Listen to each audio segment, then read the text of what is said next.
तो स्वागत है आप सभी का इस नई वीडियो में। तो थंबनेल देखकर आप समझ ही गए होंगे, इस वीडियो में हम बात करने वाले हैं इंग्लिश के बारे में।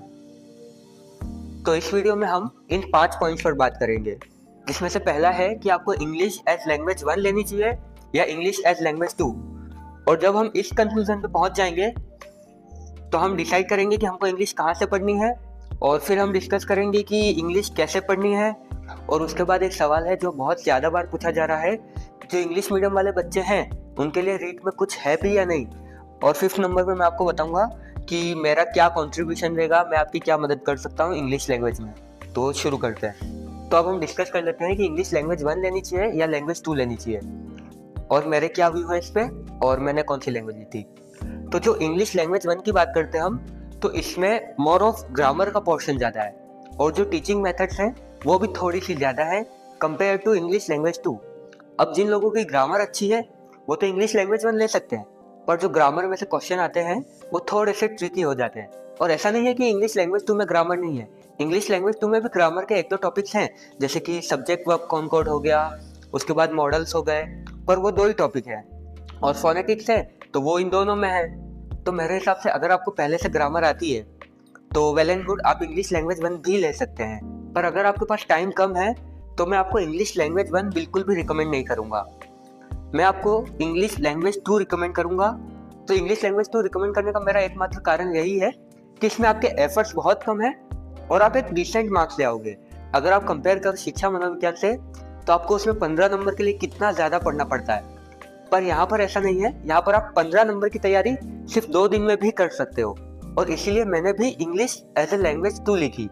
तो आई होप लैंग्वेज वाला डाउट आपको क्लियर हो गया होगा। तो अब हमने डिसाइड कर लिया है कि हम इंग्लिश लैंग्वेज 2 लेने वाले हैं, तो एक बार हम इंग्लिश लैंग्वेज 2 के सिलेबस पर नज़र मार लेते हैं।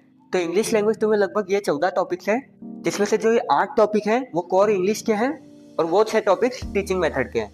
तो जो कोर इंग्लिश के टॉपिक्स हैं वो है linking devices, subject verb agreement, inferences, figures of speech, models, idioms and phrases, literary terms और फोनेटिक्स। और जो भी मेरे भाई ये सोचकर इंग्लिश लैंग्वेज 2 से डरते हैं कि इसमें लिटरेचर है, तो आप देख सकते हैं कि इसमें लिटरेचर का सिर्फ एक ही टॉपिक है, और इन सब में से एक टॉपिक जो आपके लिए थोड़ा सा डिफिकल्ट हो सकता है वो फोनेटिक्स वाला है।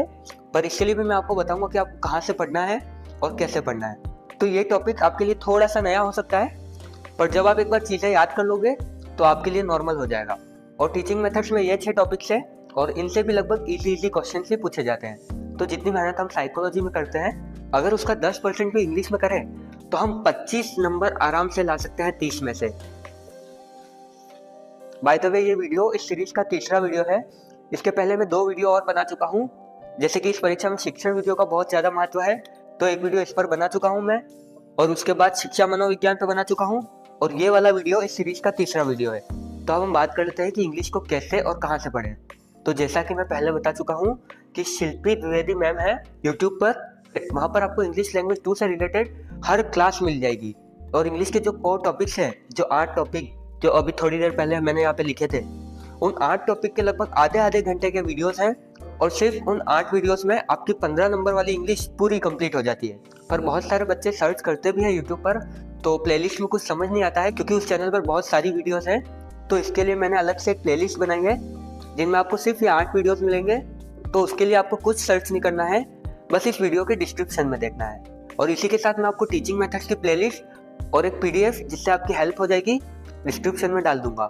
तो ये कमेंट्स मुझे बार बार आ रहा था कि जो इंग्लिश मीडियम वाले मेरे भाई हैं वो क्या करें, रीड के लिए उन्हें इंग्लिश मीडियम में कंटेंट या मटेरियल मिलेगा या नहीं मिलेगा। तो मैं आपको एक बात बता देना चाहता हूँ कि मैं भी इंग्लिश मीडियम का एक स्टूडेंट था, और मैंने भी बहुत सर्च किया था, पर रीड के लिए मुझे इंग्लिश में कंटेंट नहीं मिला। तो मेरा आपको यही सजेशन रहेगा कि आप खुद को हिंदी में कंफर्टेबल कर लें, क्योंकि आपको अब सारा कुछ हिंदी में ही पढ़ना है। तो आई होप इंग्लिश से रिलेटेड आपके सारे डाउट्स इस वीडियो में ख़त्म हो गए होंगे। तो मिलते हैं अगले वीडियो में, तब तक के लिए बाय बाय, टेक केयर।